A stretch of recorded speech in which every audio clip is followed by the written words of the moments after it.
there's a joke, you know, in Tibetan, no one wants to get old, but no one wants to die. You know?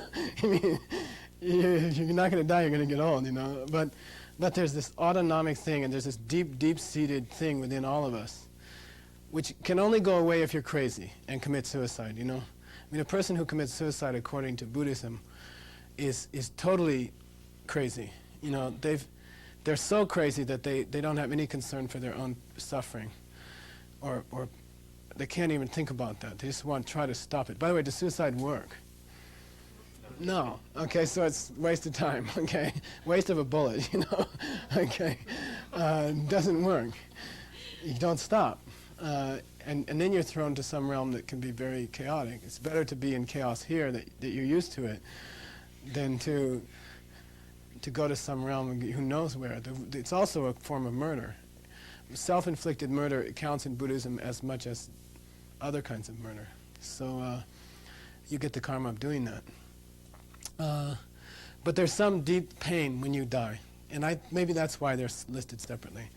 The pain of being in the womb is supposed to be excruciating, and then the pain of dying, the process of dying, is very much like a bad LSD trip or something, and you have standard hallucinations. That's why, you know, there's a practice called POA, transferring your consciousness, and the idea is that as you die, you could take some last-ditch efforts to move your mind somewhere, okay? Or people say that the great lamas can sit next to you and transfer it for you. Okay, first of all, transfer to where? It's supposedly a higher birth, you know, supposedly someplace nice.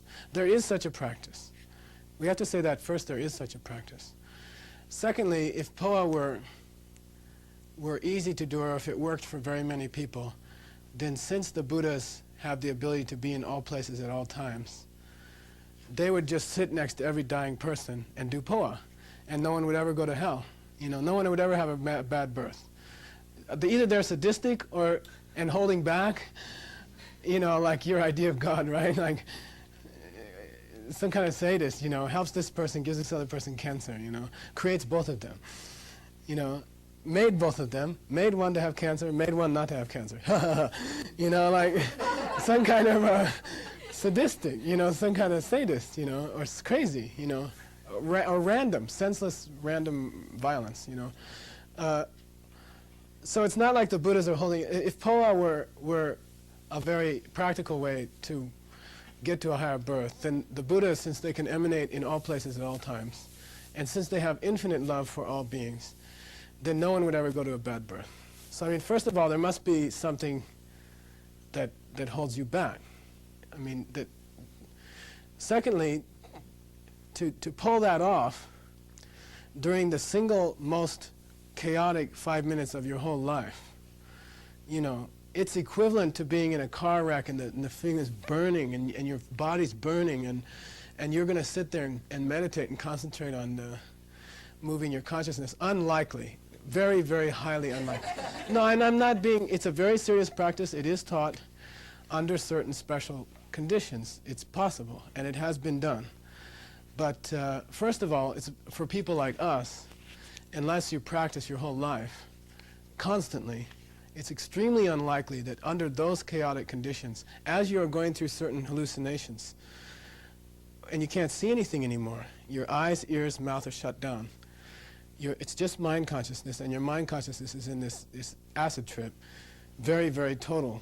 And the odds of you calling up that thing that you learned and trying to meditate on it and use it are very low, extremely low.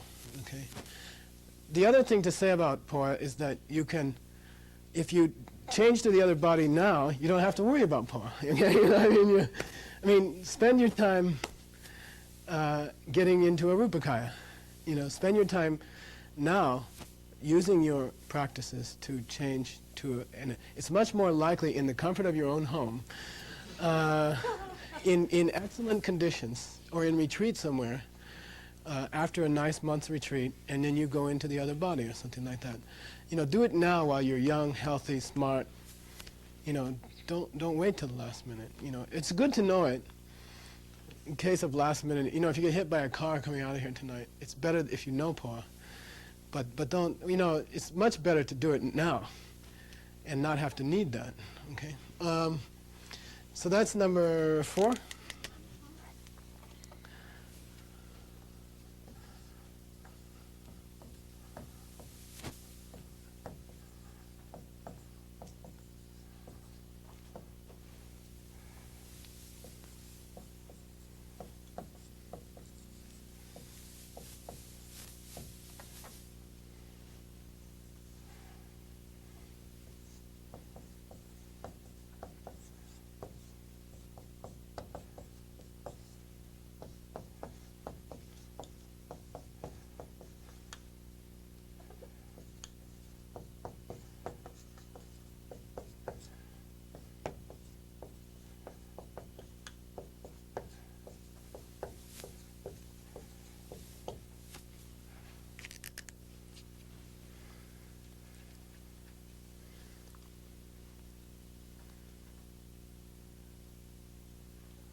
Say Yangdang, Yangdu, Tomendu, Gyurwa.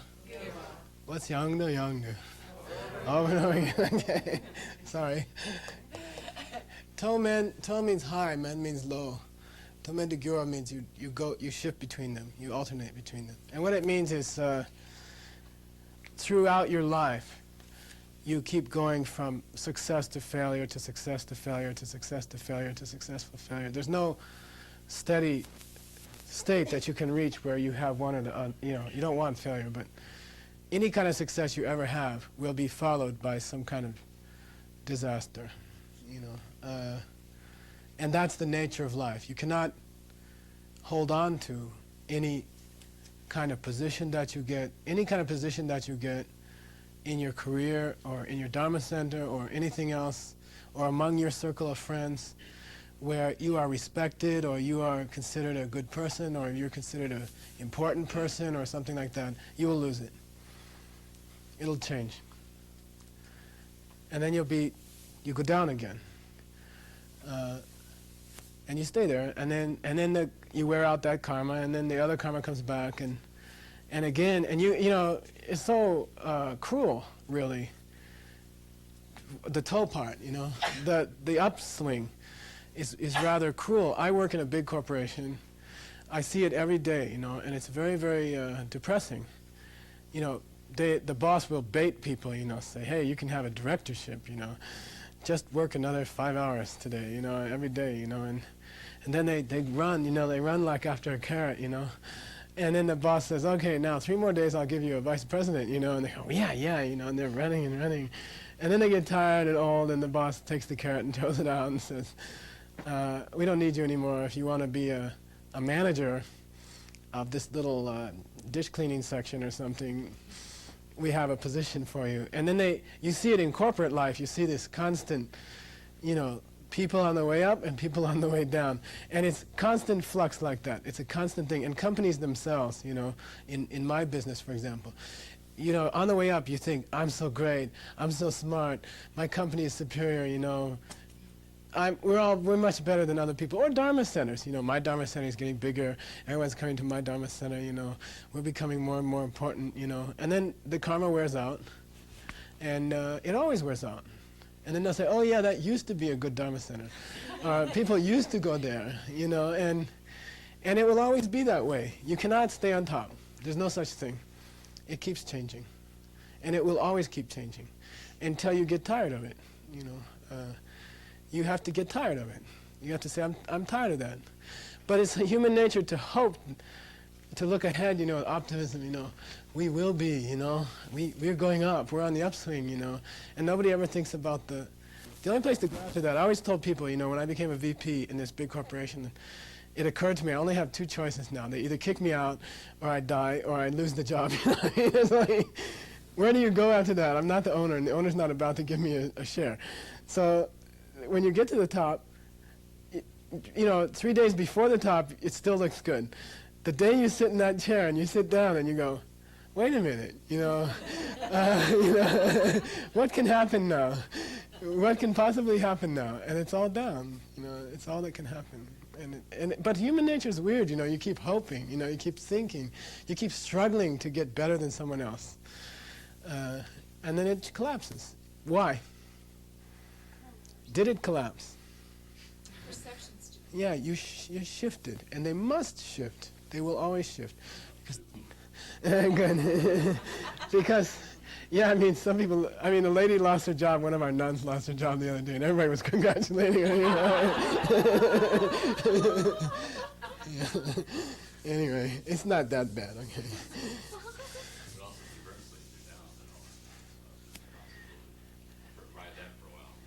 Yeah.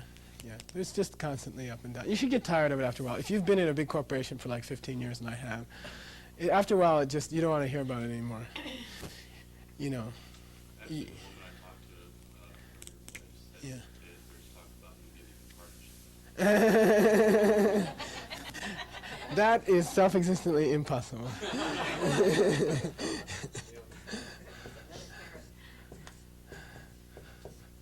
Just have to go back and work harder. Yeah.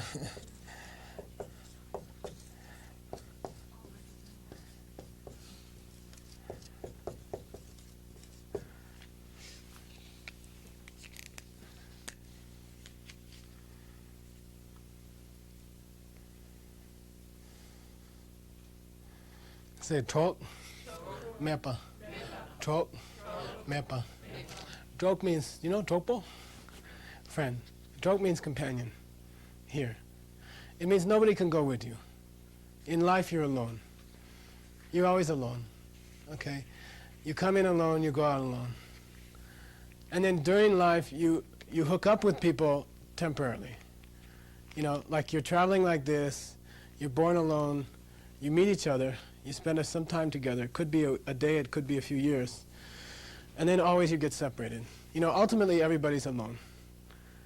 Everybody is alone. Okay? Nobody can go with you.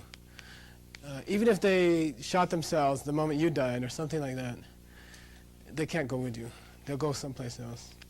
There's this thing in Alam Rim, your family can stand around you as you die and hold your hands and arms, and sometimes they do. And say, don't leave, and you go. Nobody can keep you here. Doesn't matter how hard they hold your hands and legs. You have to go, and you will always go alone. And basically, we're always alone. You can say, I have a husband, or I have a child, or I have parents, or something like that, or I have a lama. But then ultimately, you're always alone.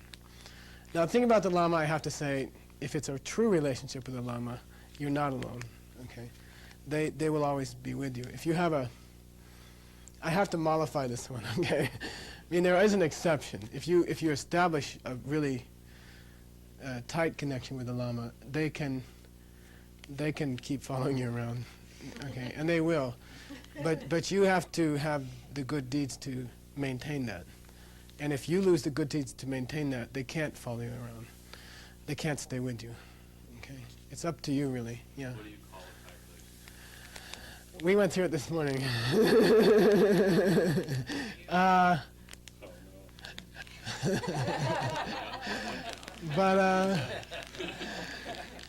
But it's basically, finding a teacher who has the proper qualifications and then devoting yourself to that teacher. And then they will not leave you. As long as you keep a minimum kind of devotion and faith, they'll keep popping up. Okay.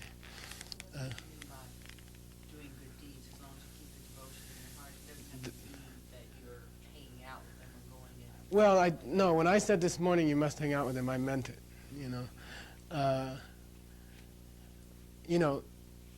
Could you learn violin perfectly by dreaming of, thinking about your violin teacher who's in the next state? Not like that. It's very difficult. Maybe under extraordinary circumstances, a teacher can emanate to you in your dreams or something, like my Manjushri did to Jetsun Kappa. But at our level, if you're on the level which I am, which I don't know, okay, you need to be with them, as close as possible. And I'm quite adamant about that. You have to be physically with them if you can. If there's any possible way. And the only thing that prevents you is your own decision, really. You have chosen not to be with them. And then some extraordinary cases like with Lama Yeshe, where you just can't physically get close to them. I mean, Lama Sepa, where, you know, they have 8,000 students, but still you could be in Kopan and be physically near their presence and seeing them a lot and stuff like that. And that would be ideal. What I mean is, when I say no one can go with you when you die, I mean, if you have done the proper things with your Lama, if you've established the correct relationship, you will be with them in the bardo, and you will be with them in your next life. And they may not look exactly how they look now, but that's no problem. The same person is with you. And the neat thing about that is that they're not limited to one person. You know, like your root Lama could be emanating as 3 of your closest friends. And there's no contradiction there at all. You know, there's no problem there at all. So if you can't, you know, that's kind of cool. All right. Those are the sufferings that the first Panchen Lama taught. Okay. And again, I emphasize, these are ones that all people have, whether they're in Bosnia or what's the place in Africa? Somalia or whatever, or Bloomington, Indiana. You know, it doesn't matter. Everyone has these 6 sufferings, and they're constant. They never let up. And that's, to me, the one about change, that there's no certainty, you know, that there's no stability to things. To me, that's enough to just become a Buddhist. You know, the fact that I can't trust anything in my life is enough to become a Buddhist. Okay. We'll take a break there. Yeah. What's the word Dorwa? What was Dorwa? Dorwa is a very interesting word. It's the word for what you do with garbage. It means to throw out, discard. And it's what you do with your bodies over and over again. It's like you dump your bodies over and over again. All right. Okay, yeah, sorry. When you were talking about on number 5 there, Yeah. then what about the last 2 words? That Yeah, you said there? Tomen means high, men means low. Tugyura means you become high, and you change over and over again. And you cycle between being an important person in the world and being a nobody in the world. And you can't do anything about it. Nobody wants to be a nobody, but no matter how important you are, you will be a nobody within a short time. You know, and, you know, it's funny. It's funny. You know, like Kissinger, they said, this guy is important, you know, this guy is important, really important. Gorbachev, this guy runs the 2nd largest country in the world, you know. And then, you know, 6 months later, he's a nobody. You know, he's running around trying to feed himself, you know, and that's the nature of importance, you know. Okay, take a break. We'll start in about 10, 15 minutes. Question on Yeah. the sort of physical presence of the Lama Yeah. as well. Basic thing. We'll be back tomorrow. That's fine. I'll try to do it tonight. Supposed to get you out of desire for of this life's pleasure. And then there's this whole section on preventing desire for future life's pleasure, meaning lousy pleasure, okay? Not real pleasure. Real pleasure is fine. We haven't had any yet, but when you get when you get there, you'll know. Lousy pleasure is the kind that always has the tail on it. And that's the nature of them because they're created by karma, by bad karma, changing karma. Then they go into this long section of why you shouldn't desire to become Indra in your next life, and I never teach that. I mean, I used to just leave it out, because first of all, Americans don't even believe in a future life. So they're not like attached to what they're going to be in their future life, because they don't even believe in a future life. Then I noticed that in Pabonko Rinpoche's commentary, he adds some other information which I think, even if you don't believe in a future life, can be very useful. And that's a little section in there about how karma is collected. You know, how do you collect karma? How is an imprint made on your mind? What's the process by which an imprint is made on your mind? And how do those imprints work exactly? You know, when I used to hear karma when I was first studying Buddhism, I used to imagine this cosmic boomerang, you know? And it was like you would throw it that way in 1975 or something. And then you would stand there, and it would be woof, woof, woof, woof. And it would circle around Pluto or something, and, you know, and then it would come back and hit you there. And you wouldn't connect it to throwing it, you know, like 2 years later something happens, and you're like, wow, where'd that come from, you know?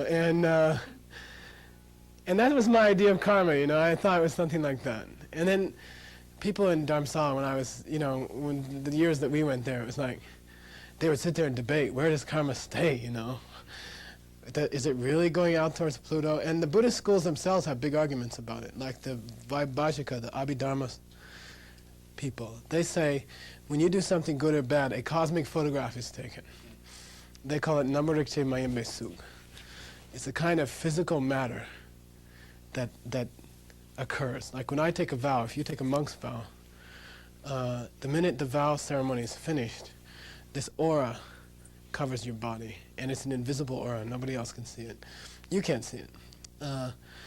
And it's called Namorikche Mayembe Suk. You know, it's some kind of aura. So all your karmas are like all these auras hanging on your body. And that's what the lowest school thinks. The highest school says the main presentation comes in the mind-only school, and it's accepted by all the higher schools. And that's that when you think something, that is the rawest form of karma. Karma in its rawest form. You know, what do you call it with that juice? Coca-Cola syrup or concentrate. Yeah. Karma concentrate. Concentrate is thought. Thought itself is the rawest form of karma. And then that inspires you to do something or to say something. But just having a bad thought, just having a negative thought, is already karma. I even prefer to call karma imprints. You know, I don't even know if we need the word karma. You know, karma actually technically only refers to the action itself, the thought, or the deed. It doesn't refer to the seed that you get in your mind, or to the result that comes to you. You know, in English we use the word rather sloppily. Anyway, it means action, and it has a consequence. And in between the action and the consequence, there's an imprint. So actually three things going on. There's an action in thought, word, or deed. That creates an imprint in the mind. And then the imprint becomes a consequence. It stays in the mind, and then it flowers in the mind, and the mind thinks something is happening. The action part is easy, just thinking something, doing something, or saying something. And it creates an imprint not on a boomerang that's going around Pluto. It creates an imprint in your own consciousness. The mind-only school says, we believe there's another section of your mind where those imprints stay, called, you know, foundation consciousness, or what do they call it? Alaya Vijnana, yeah. There's some other part of your mind where all those seeds are planted and stay. And the higher schools say, you're right about the plantings part. You don't have to say there's another part of your mind. It is the mind, the consciousness, and all the seeds are planted there. What does it take for a karmic seed to be planted? What does it take for an imprint to be planted in your mind? Just to be there. Okay? How often are you there when you think, do, or say something? You're always there. Okay? I mean, if you have an awareness of yourself doing something, it makes an imprint. And that's why motivation is so important in karmic imprints. Like if you step on bugs and you don't have any conscious motivation, like you don't say, I'm going to open this door and walk across that lawn so I can squish 30 bugs. You know, if it's just like what we call by accident, and your motivation is just this sort of background lack of concern for bugs, which you, if you thought about it, you know you're probably squashing, which is why monks stay in a summer retreat, then it's some very low-level bad deed. There's a very low-level imprint. And we're talking, there has to be 4 things present. I'll give you a little karma background, okay? I mean, we have time, right? You didn't want to do anything else.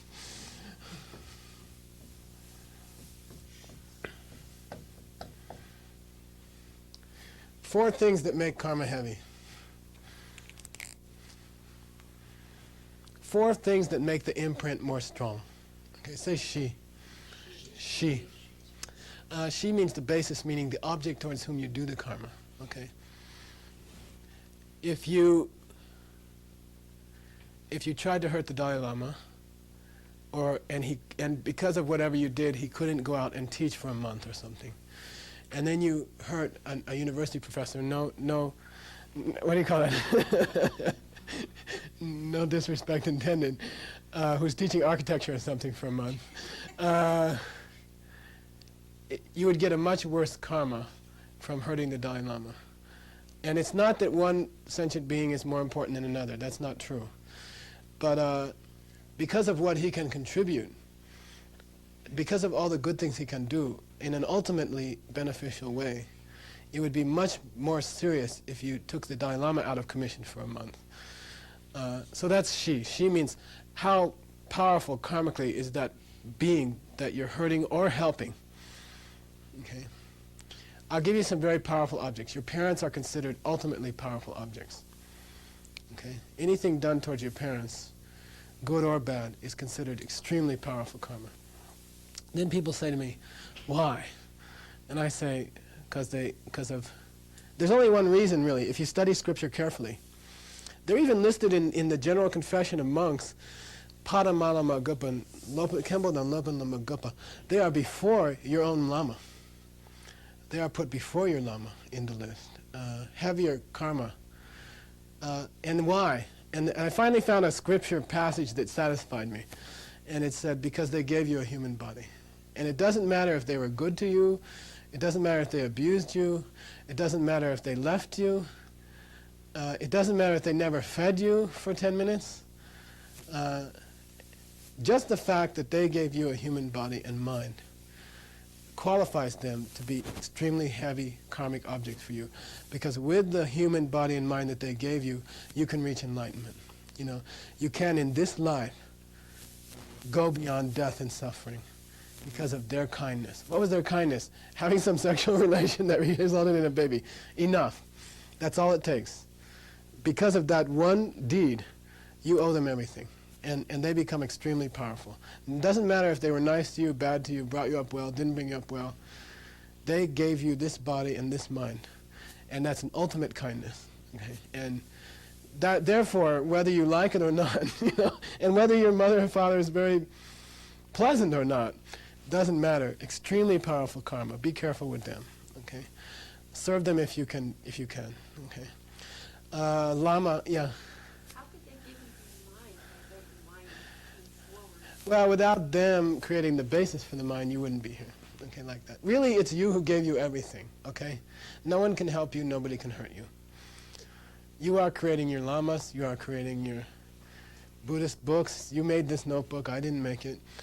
I mean, if you want to look at it on that level, you've created everything. You can congratulate yourself that you created this class today. And you did. And it was only you. But on a more relative level, on a more normal, conventional level, you have to, they are still extremely powerful to you. You have created them, and they are real, and they are extremely powerful to you. And those three are not contradictory. You have created them. Your mind and your body were created by your good deeds, in them, by them. They are the instrument of your good karma. But you still must respect them, because they're still powerful karma. Okay? It doesn't make the other one irrelevant. Okay? Obviously, lamas, anyone who's serving the Dharma, any dharmic thing, even a building, even a Dharma center, to take any efforts to help a Dharma center, the she is extremely powerful. To help your Dharma center, to aid it financially, or to work here, or to help set up things, or to help make programs, or to help physically build a building that you can have your center in. Extremely powerful karma. Okay. So that's the first thing that decides on the imprint, is how close is that thing to enlightenment, okay? And then that becomes powerful karma. Second thing is sampa.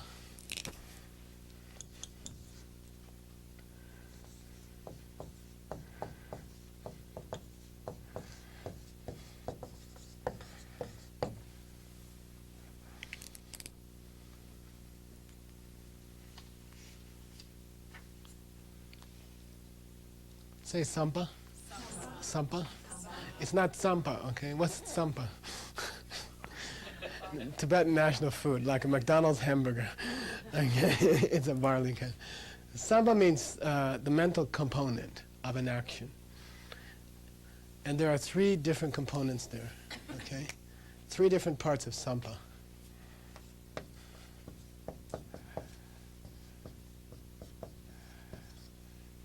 Obviously, motivation is paramount. By the way, the laws of karma and the laws of American courts are very similar. Okay? For example, and really they are. Yeah, no, if you threaten the president or you threaten Michael Roach, you're more likely to get arrested if you threaten the president, okay? That's she, okay?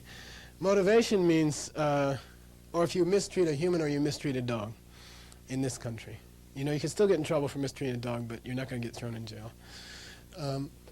Motivation is absolutely, this is like premeditation. Did you intend to do it? You know, was it your intention to kill this person? Or is it an accident? If you hit a person with your car and kill them, manslaughter, not murder, right? And that's the motivation component. Is it still bad karma? Yes. You took a human life. Is it as bad karma as if you had a premeditated act of, you know? Not at all. Not even close. Okay.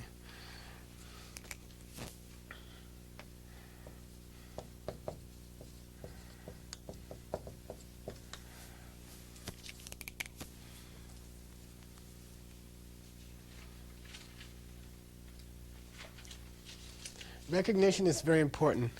What if you know, this happened to me the other day. There were 2 IBM computers in our house, and I thought I was taking mine, and I took one, and I got all the way home, and they look exactly the same, and I realized it was somebody else's, you know. And I did get the karma of stealing. I mean, they missed it. They thought I had taken it. The recognition component was not there. You know, I didn't know it was someone else's. I really thought it was mine, but I took it. Now, if I had kept it, okay, that would be, I would get karmic imprint, but it wouldn't be so strong because I didn't recognize it. It was a mistake in recognition. Okay, like if you got a gun and you're out drunk in a pickup truck, you know, and you're like, let's shoot stop signs, you know, and I don't know if they do that in Indiana. They do it where I grew up. And you see a scarecrow and you shoot it, and then you find out it was a guy. Okay, there's no recognition. By the way, there's no motivation either. I mean, you weren't going out to kill guys. But you thought it was a scarecrow, and you killed a human instead. It was really a human. So recognition has to be there for a pure karmic total imprint. You know. Oh, by the way, all 4 of these, if they are present, we call it a leki lam, a path of karma, instead of a lay, which just means karma. Leki lam means total, complete, intentionally premeditated, perfect, bad deed or good deed. Okay, and if any one of these components is missing, the karma is less, the imprint is weak, and the result is less, the consequence is less. Recognition.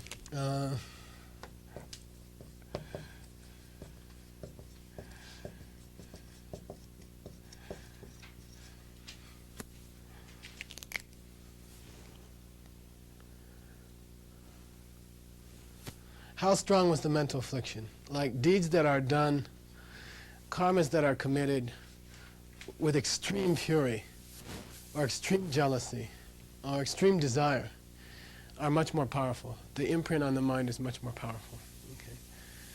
Okay. If it's done like you're a little irritated and you hit somebody and then they fall down and kill themselves, the mental affliction part is not so strong, and the imprint is not as strong. If it's done over, also here they sometimes put frequency, you know, meaning a little bad deed is not so bad, but suppose you keep a small bad habit that you keep doing over and over and over again, like gossiping or something like that. Okay, that sometimes they put that here, you know, that you have a continually, that builds up strength because of you're doing it frequently.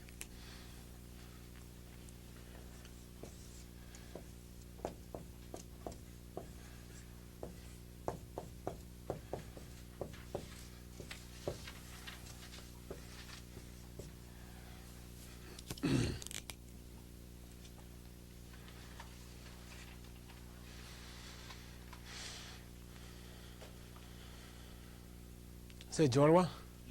Jorwa? Jorwa means actually undertaking the action.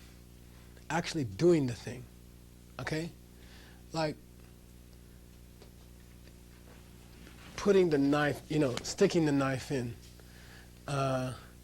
Actually starting to tell the lie. This is like we're actually undertaking the action.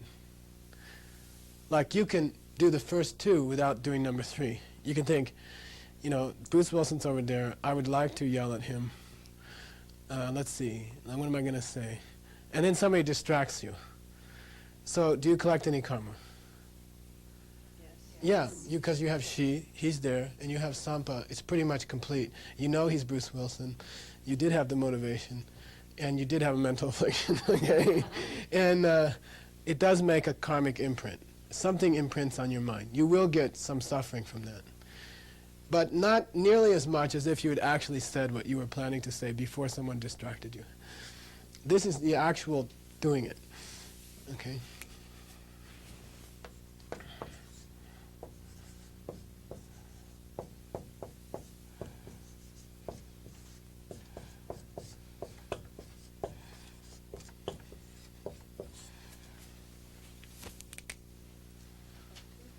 Yeah, Tartuk. Good. So this letter is silent, right? You're going to teach you Tibetan sooner or later. And this is the ta. And this is a ta. And this has a u on it, that little leg on the bottom. Okay, so that's ta and that's tu. Okay. Tartuk means completion. What do they call it? Consummation. Meaning, if you stab somebody, if you decided to stab somebody and you premeditated, you know they are who they are, and you have hatred in your mind, and you move the knife into their body, okay? When they die, it's tartuk. I mean, if you decide to murder somebody with a knife, could you have all first three and not have four? Yeah, like if Yeah. you started to tell a lie and then you caught yourself. Or if you even, by the way, or even if you told a lie and they didn't get it. Seriously, no. In lying, for the act of lying, they must grasp the meaning of your words. It's not lying to tell a lie to a cat.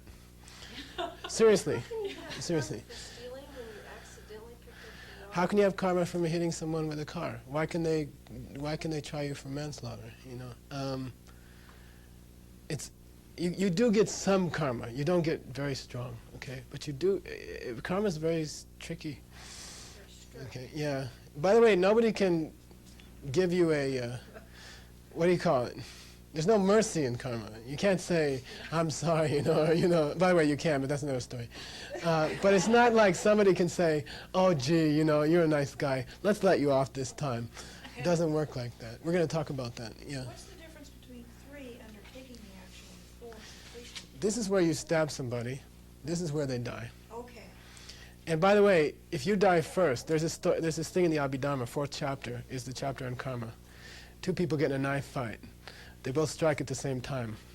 They both strike a fatal wound, Guy A dies before Guy B.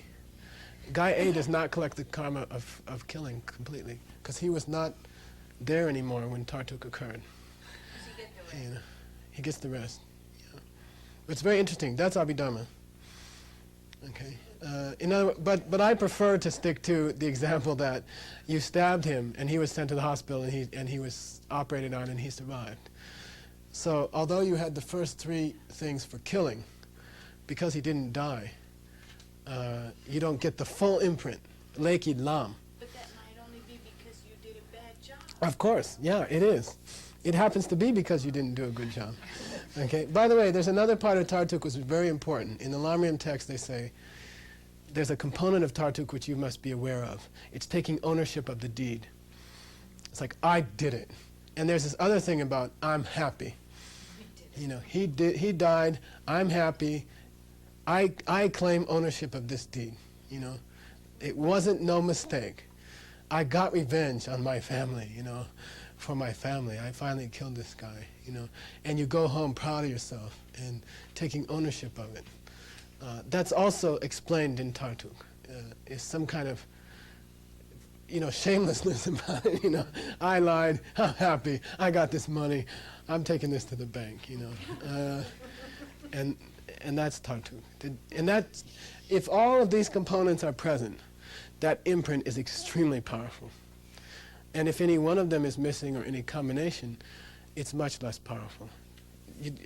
She had a question first.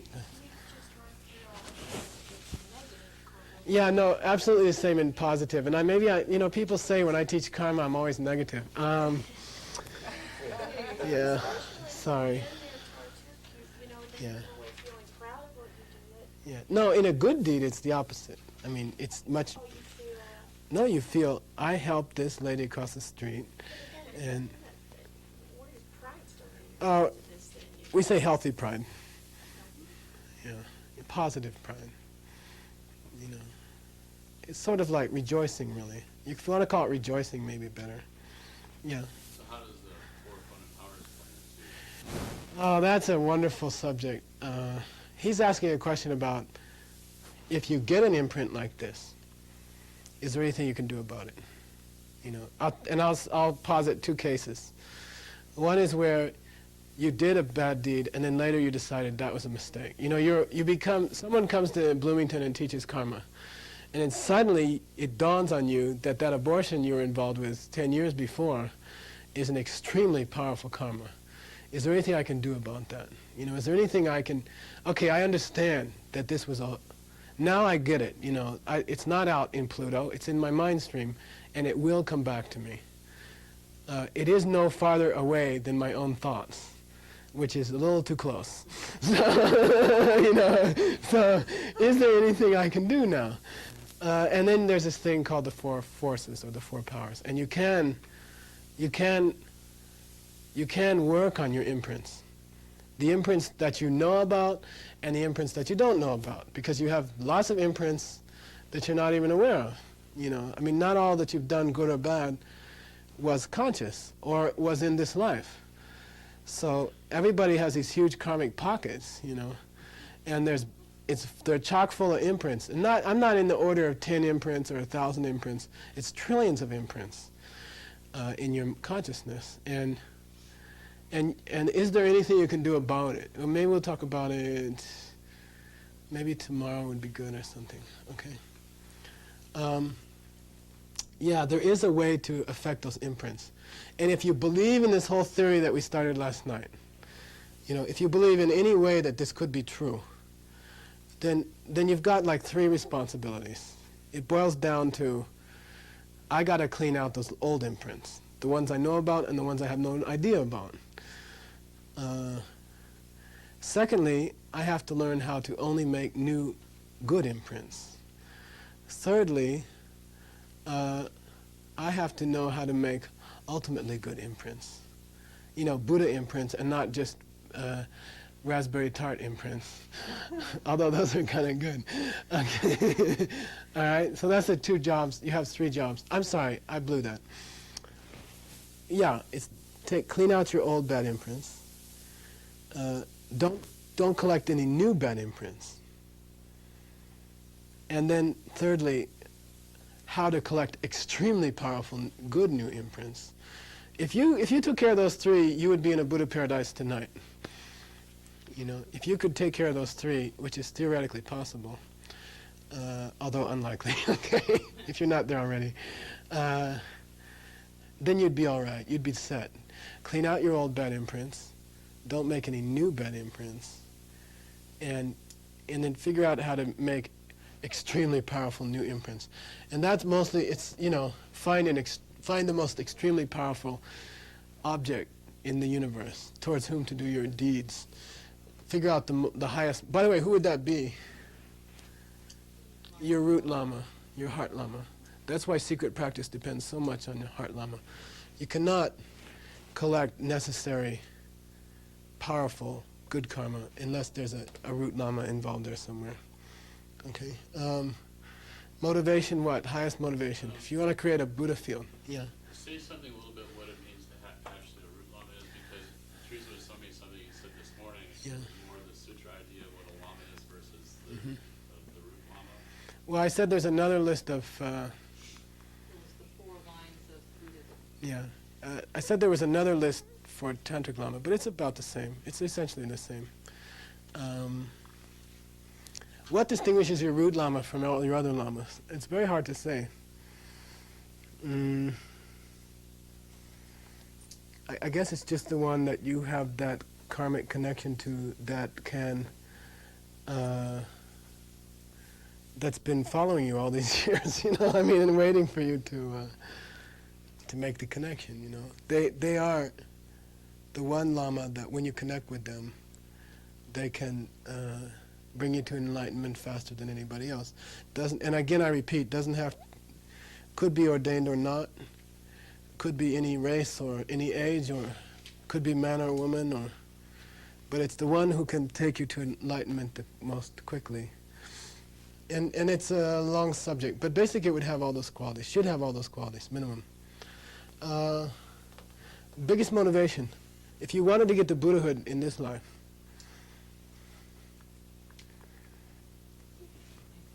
bodhicitta, okay? Okay? The idea to do it for all living beings. And then like that, you would have to go through and find out what powerful deeds you could do, and then do them, okay? One last thing. There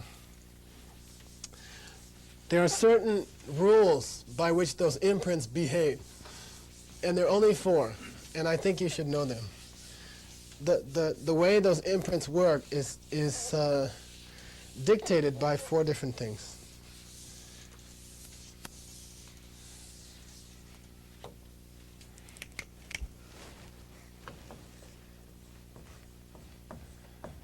Did you notice that Buddhism loves lists yet? Did that start with the Buddha, or is that a Tibetan? It's a Buddha thing. The Buddha did it. And you know, I hate to use this example because he's such a terrible karma he collected, but Mao Zedong was a brilliant propagandist. And if you read the Red Book, it's all the 7 thises and the 4 that's and the 5 this. It's just easier for people to remember when you make a list. The 4 forces is a lot easier to remember than those things you do to get out of your bad karma. You know? Then you remember there has to be 4 things. That's the main. There are dictionaries in Tibet of numbered items. You know, and when you're serving momos, you always, it's a joke, you know, you say, you give 1 momo and they eat it, and then you say, here, have another, and they say, oh no, I'm full. You say, no, wait, there's 2 truths, you know. Okay, I'll take another one. And then, you know, they're about to go home, and you say, no, 3 jewels, you know, and you give them another momo, and then you say, and they're like, no more, and you say, 4 noble truths, you know, and they go, 5 paths, 6 realms, 7 elements of bodhisattva, you know, and you're like, oh, okay, no, you know. Say le ngepa, le ngepa. This is very tricky, but it means karma is definite. But what it means is, and it's very earth-shaking if you really get it straight. No good thing you ever do can ever produce anything except a good result. Period. No good thought, word, or deed you ever do will ever possibly produce anything but an excellent result. And no negative thing you ever do can ever bring you anything good. Period. Impossible. Okay? It's Jesus' thing about, what's it, oranges and, you know, plant an orange seed, don't expect anything but an orange. Impossible. You know, you don't go out in a field and plant corn seeds and then go home and debate whether watermelons might come up or not. You know, I mean, no farmer would worry about that. They're not like kept awake all night worrying that watermelon might come up instead of corn. You know, if you plant corn seeds, you get corn. And then I'll tell you, I mean, it was an earth-shaking thing for me. I work in the diamond business. I'm a buyer. I was a buyer. I'm sort of a buyer, okay? And buying diamonds is a very interesting thing because they have no value at all. You cannot eat them. You cannot wear them. You can't put them over your head, and at least not, you take too many, and have shelter. I mean, intrinsically, they have no value at all. You know, if somebody needs a diamond, it's priceless, or it's very expensive. If nobody wants a diamond, it's worthless. It totally depends on somebody else's desire, you know. I mean, the value is totally up to what somebody wants to pay for it, and how many people want to pay that. So when you buy diamonds, it's very difficult because, and then the other thing is that the colors are so subtle. You know, a slight change in shade means thousands of dollars, you know, in the business.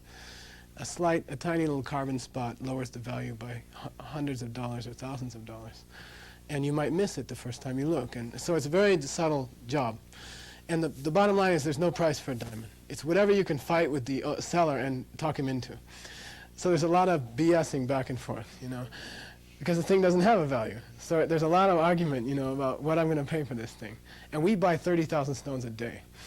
So you're like struggling and fighting with this guy. And the boss will say, this parcel on the market right now is worth, say, $3,000 a carat. Okay? He says, go out, tell that guy it's worth $2,000 a carat.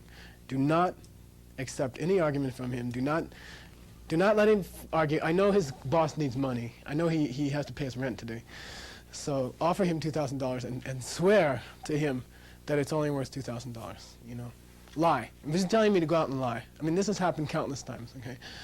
Go out and lie to this guy and tell him it's worth $2,000. And everybody in the world knows it's worth $3,000. So we'll call it a lie, okay? And then what happens is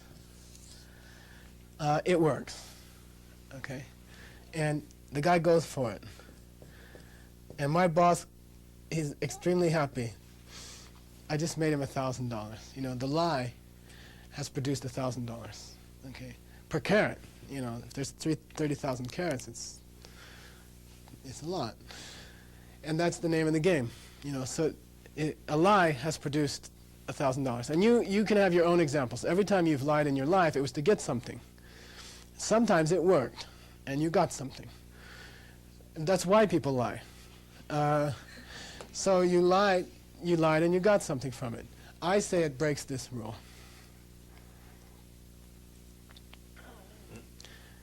Lie is negative. Lie is a bad deed. Money is a pleasant result. Okay. Do you do this? You lie? No, I try not to. Okay. I don't say I've never done it. Okay. Do you bring as an exception to this rule? You tell me. There are no exceptions to this rule. Say that the $1,000 is a result of previous good karma, where the lie is something. Oh, I like that. I think we're rationalizing here. No. We'll talk about it. We'll talk about it. We'll talk about it. We have to talk about it. This is the most earth-shaking thing you can learn in Buddhism. If this really works, and if people saw it, think it would be, the whole world would change instantly, you know. But anyway, let's discuss the possibilities, or let's discuss whether it's just rationalization. So maybe our notion of what caused a certain effect. Ah, yes. Really, you deserve it. This is a good deed, and this is a good result. Okay. So is there no connection between the lie and anything else? Well, an example of that would be like a criminal who lives a very lush, fabulous life, and people are looking, well, he's so negative, why does he have such a good life? Oh, by the way, it's in Christianity, and I remember, because I remember this sermon, it deeply affected me, deeply. I went to a church when I was about 18, and the guy got up and said, why do the wicked prosper? It's in the Bible. You know, why do the wicked prosper? Why is it when you do something negative, you get big money back? And Christianity collapses on this point. I mean, the way it's presented now, I believe Jesus could have answered it. But the way it's taught now, it collapses on this point. And this is the point where it collapses. What's the result of the lie? What is the classic result of lying? Karmically. Nobody believes you. In this life, not necessarily. Okay? You know scam artists who their whole life people believe them. Okay. By the way, where'd that come from? They used to tell the truth all the time in their past life. Okay. So it's very interesting. We can erase one of these arrows now. Yeah. This is a lie. That's an illusion. This is an illusion. You know? What do you... $1,000 is really isn't good. Not at all. $1,000 is great. Well, that, Well, I got lost. But the fact that the $1,000... buyer won't ever believe you. The fact... No, he will. He can. I've known people lie for 20 years in the diamond business. And they keep believing them. And you know people who've lied many times, and people keep believing them. What I'm saying is that the lie does not create the $1,000. It's not the result of. No way. But then No way, and I'll prove it to you. I mean, I'll how do prove they it. keep you I'm from- about to prove to you why. Sorry. Lie does not produce profit because, by the way, if you're a scientist, there's this thing called replication. What's replication? It's when you repeat the experiment. When you repeat the experiment, you must get the same result. If you repeat the experiment and you get a different result, then that's a faulty experiment. Something's wrong there. Something's not true. And then all the scientific journals say, oh, scratch that guy's research. You know, we didn't get the same result. He described a certain method. We did everything just as he described it. We didn't get the result, he said. The big question, it's so obvious that I'm sure you're going to fall off your chair. Okay, hang on tight. Every time you lie, does it work? No. So it didn't cause it, okay? It's very interesting. It's very interesting, and it's absolutely true. It's not true that every time you lie, it works. You cannot replicate. Lying doesn't work. There's no replication. What I mean is, sometimes you lie and you get money, and sometimes they kick you out of the office and say, get out. I know it's a $3,000 stone. You know it's a $3,000 stone. Get the hell out of here. You know. I mean, what I'm saying is that if lying were the true cause of getting what you want, it would always work. And it's so obvious that it went over your head for 40 years or whatever. You know, it's so obvious that your mind right now is thinking of reasons why I'm wrong. You know, your mind is trying to say, no, not like that, is it? It's so obvious that it doesn't work all the time. Do these work all the time? Huh? Which two did you just point to? This one and this one. Absolutely airtight, perfectly lengepa. Cool. Very interesting. You know, very interesting. You cannot get rich from lying. There's no connection. And I assert this, and the Abhidharma asserts this, 4th chapter. If you refuse to lie at that moment, the boss will still make $1,000 within that day. You know, you cannot avoid the $1,000. There's no connection. You know, they'll give him a tax break, or somebody will make a mistake on his phone bill, or you must get that $1,000. I'm sorry, did you get $1,000?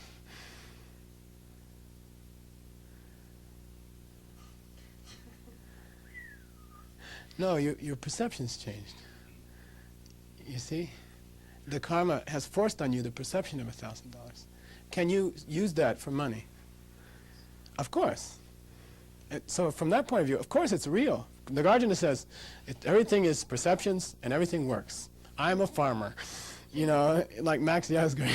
Nagarjuna got up and said, I'm a farmer. Whatever farmers believe, I believe. The perception of $1,000, you can use it and go pay your rent. So when a lie doesn't work, that means the good karma just wasn't there that day. Right. Okay. No, but even if you hadn't lied, you still would have got this if you had the good karma. Right. So it's all an illusion. You know, you don't have to lie. You don't have to lie. What I'm trying to say is that no negative action in the world will ever produce a positive result. Totally impossible. And that's the first principle of karma. But there's all these illusions that if you lie, you get something. Or that if you cheat somebody, you get something. And that's just an illusion. It's totally a falsity. And people come to me and they say, should I kill the roaches in my apartment? This is a big question in New York City. And you know, aside from the fact that they are my people, you know, you say, Nagarjuna says something very interesting. It's in the Surleka, letter to a friend. He says, it's a very nasty fact of life that there's a time lapse between the cause and the effect. There's always a lapse between the seed and the tree. There's always time. You know, it takes years for a tree to grow. The finished tree doesn't come out for years. He says, that's very bad luck. He says, if things happened instantaneously, no one would be immoral. So don't ask me if you should kill the roaches in your apartment. If you take a roach and you slowly crush it, and if your own ribs started to break, would you kill the roach? But that's exactly what happens. It just takes time.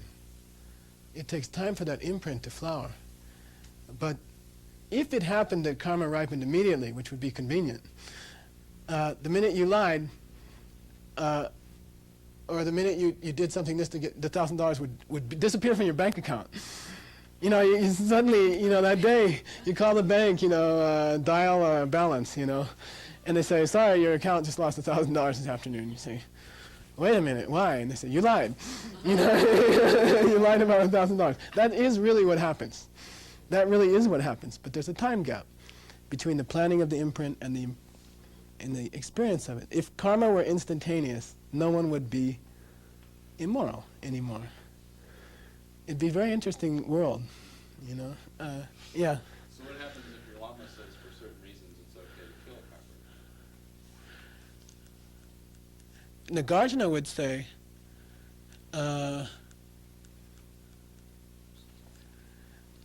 can he, well, I shouldn't say it this way. Nagarjuna says very flatly in the Surleka, don't do a bad deed for anybody. He's very flat about it. He's very, he's very, very, he just says, I don't care who asks you, don't do it. Because they don't have to suffer like you have to suffer. I heard a lama say that one time about cockroaches. The reason, I'm just confirming that. Okay. The reason was that he said that when you have a whole bunch of cockroaches, they bring disease. And if you kill one now because of the way they multiply, it keeps you from killing maybe 4,000 down the road. And so that was, so he said maybe it's better to take. This was just something he presented during. No, I understand. I understand that argument. There's this thing in the Lam Rim where they say, if a guy came at you with a knife and you had a gun, should you shoot him? And then the people debate it. They say, well, maybe I should, maybe I shouldn't. He's removing a precious human life that could reach enlightenment quick, Maybe I should do it, maybe I shouldn't. And then they say, what if it was your mother who came at you with a knife? And then the punchline is, you would figure out a way to restrain her without shooting her. If it was someone you really loved enough, you would figure out what's in Tibetan logic is called a pungsumba, another choice between the two obvious choices. If your love was so overpowering for this being, if it was your mom, you would find a way to trip her or push her against the door or, run away or something like that without hurting her because of your concern and your love for her. Well, if you nod your head right now, you're in trouble. Because all those roaches have been your mommy. And it would be unfair to save your current mommy and not save your past mommy. That's kind of ungrateful. So find a pungsumba, find a different way, find another way. If you loved her, by the way, my lama, and I'll tell you, very interesting karma. We had roaches came into our house, and my lama, he got up every night in the middle of the floor. He would put a pile of a little bit of dog food because he figured out they really like it, and a little bit of cookie crumbs because he figured out they like that too. He tried different things, and he figured out that's what they really like. And then he put a glass there, and then he would go to bed, and he'd set his alarm clock for 2 a.m. And at 2 a.m. he would sneak down and turn on the light and catch all the roaches in cups, and then take them outside and put them somewhere. And this went on for like a year. And the karma of doing that in such a compassionate way was that we have never had roaches since then. Like all our neighbors have roaches, We just don't have them. They don't come anymore. It's the ultimate roach motel, is to compassionately remove them. And because if you kill them, I think we have this thing on the East Coast called Lyme's disease.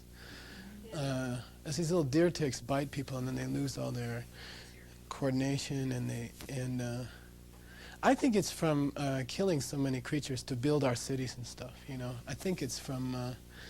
I think it comes from that. I think it's funny because it attacks the rich people out in the country who have enough money to buy a country house. The people in the inner city don't get it because the roach ticks can't live in the inner city, and deer ticks, and it's very interesting. It's very interesting. I believe that if we had not ruined the environment, there wouldn't be any Lyme's disease. It's an interesting thought. I don't have the power to see directly the connection, but it seems like that, yeah. So what about in a situation where you have, like say, young monks running around with worms and parasites? We use medicines and we kill them, and we do. An amoeba is alive. I mean, a monk is not allowed to drink water, without straining it first, to remove all the multicelled animals from it, in the old days, you got your robes and you got your strainer and you got your begging bowl, and that was your equipment. That was your monk's equipment. So I think you have to, if there's a way to remove them without killing them, you have to try to find it. We have to try to find it. If given the present moment, and this monk is endangered his life from these worms, kill him, because that is a much more precious thing, and Well, they're not yeah. gonna die immediately, but yet Yeah. you convince the person and Yeah. overcome it. No, I'm referring to that, and we do it, and That they used You know. to kill rats, like rats, because they were the animated farmers and wolves and birds. Those are the only two animals that we killed. I hate to say things like that. Don't kill anything, okay? but if it's a human life at stake, and it's a medical thing or something. So I think, what did Carla, if you have like a situation like, you have to give someone an evaluation of work and they haven't been doing a good job and maybe you don't particularly like them, but yet you're obligated to give this honest evaluation, but you don't want to hurt them, so you try to do it as softly as possible. Yeah. Then they still end up being hurt, which wasn't necessarily your motivation, but yet at the same time, this person feels some harm from that evaluation. How does that kind of? I don't think there's any bad deed at all. I don't think so. You are under obligation when you took the job to provide an honest appraisal of that person, and the honest appraisal happens to hurt them, but really it's there because of their bad performance. And I don't believe there'd be any negative karma. You don't have a motivation to hurt them. You don't have any. You didn't undertake to hurt them. You undertake to evaluate them. And I don't think it's a bad. I don't believe that's a bad karma. The ultimate thing is in the bodhisattva vows. And under special circumstances, for example, it might be necessary to undertake an action which is somehow very strong towards another person. I don't want to say violent, but I'll say forceful, okay? Like to protect someone's life or something. And Jetsun Kappa, they asked Jetsun Kappa, is that a bad karma? If a bodhisattva, under bodhisattva vows, is undertaking to protect one person from another person, by even doing something very forceful to the first person. And his answer is very clear, and he repeats it 2 or 3 times. He says, not only is that not a bad deed, it's a tremendous good deed. He's very clear about it. So,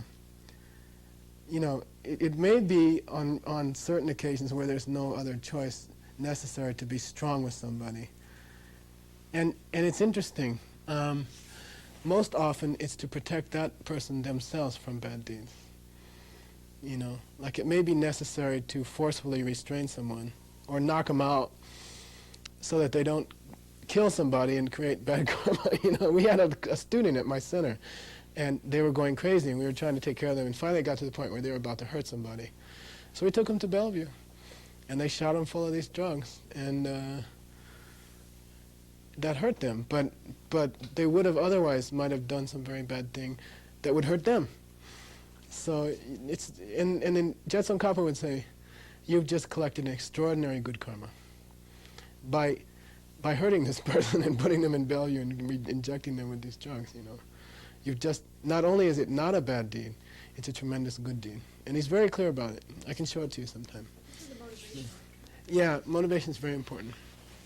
Okay, say lei pelchewa. Lei pelchewa.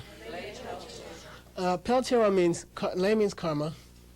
Pelchewa means it increases exponentially. the imprint increases exponentially. And what it means is even a minor karma, good or bad, has tremendous consequences. Because of the nature of seeds.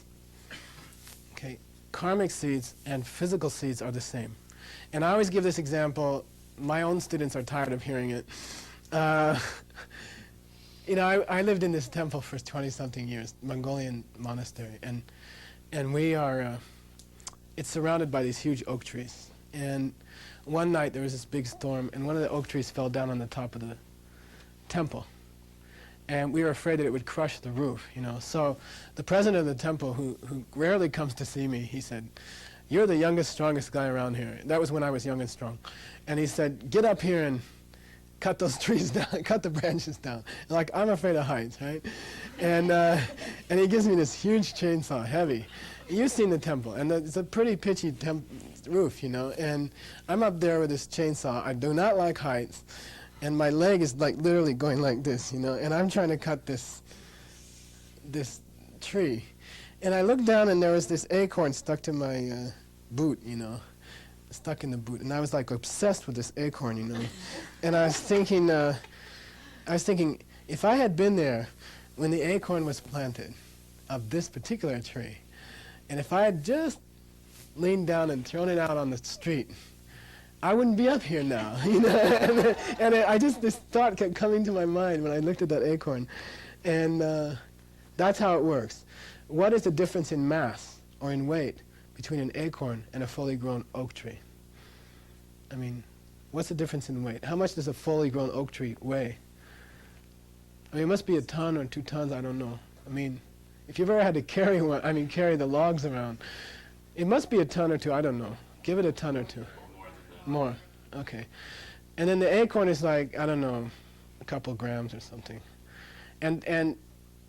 Or a human semen, you know, 1 piece of semen and 1 blood of the mother, which how many cells ultimately are produced by that? I mean, it's 70 years of an entire body's cells, you know, out of only 2 cells or 3 cells, you know. So the ratio of the seed to the result, even in the physical world, is almost incomprehensible. You know, it must be 1 to a million or 1 to 10 million or something. In the case of the body, it's maybe 1 to trillions, I don't know. There's no reason to think that mental seeds are any different. It's simply not true that mental seeds are any different. And you can even point to small events in your life, like I get a lot of students who have psychological problems, and it turns out that it was from one example of abuse when they were a child. You know, a 2-minute incident or a 5-minute incident with somebody has created a lifetime of pain.